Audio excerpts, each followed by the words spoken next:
un article de 500 €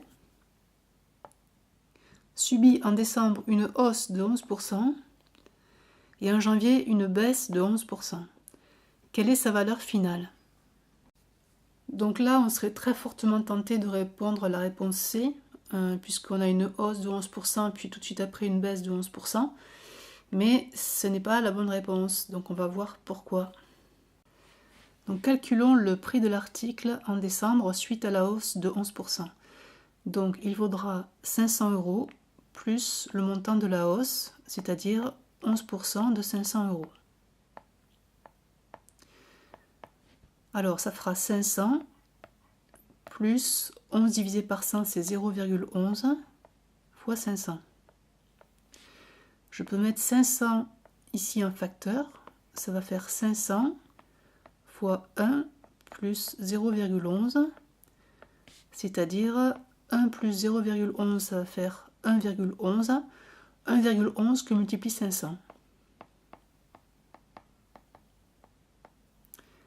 Donc ça va faire 555 € en décembre. De la même façon, en janvier, cette fois-ci, il y a une diminution. Donc on va soustraire les 11%, mais cette fois-ci, c'est plus à partir de 500 qu'on va raisonner, c'est à partir de 555. C'est pour ça que ça ne va pas faire la réponse à laquelle on pouvait penser au début. Donc cette fois-ci, ça va être 555 € moins, puisque c'est une baisse, 11% de 555. Donc ça va faire 555, je vais un peu plus vite parce que c'est pareil que tout à l'heure, fois 1, cette fois-ci c'est moins 0,11.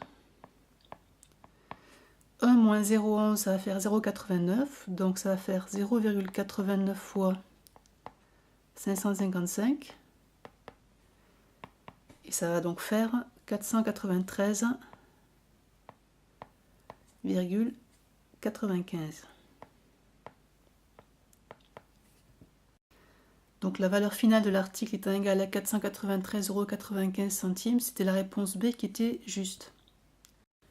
Alors il y avait une méthode plus rapide lorsqu'on est accoutumé à ce genre de problème. Une hausse de 11%, ça revient à multiplier par 1 plus 0,11 comme on l'a vu tout à l'heure, ce qu'on appelle le coefficient multiplicateur. Donc ici le coefficient multiplicateur qui correspond à une hausse de 11%, il est égal à 1,11. Et lorsqu'on a une diminution de 11%, au lieu d'ajouter 0,11, on retranche 0,11. Donc le nouveau coefficient multiplicateur, c'est 1 moins 0,11, on a dit que c'était égal à 0,89. Et donc quand on a une hausse puis une diminution, on applique deux fois de suite le coefficient multiplicateur.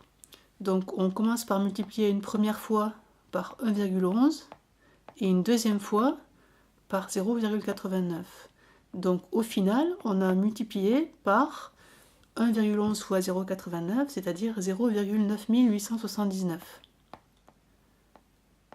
Vérifions cela. On avait un article qui coûtait 500 €. On lui applique le coefficient multiplicateur qui est la résultante des deux coefficients multiplicateurs correspondant à la hausse et à la diminution. Donc on multiplie une seule fois par 0,9879 et on retrouve bien ce qu'on a trouvé tout de suite, à savoir 493,95 €.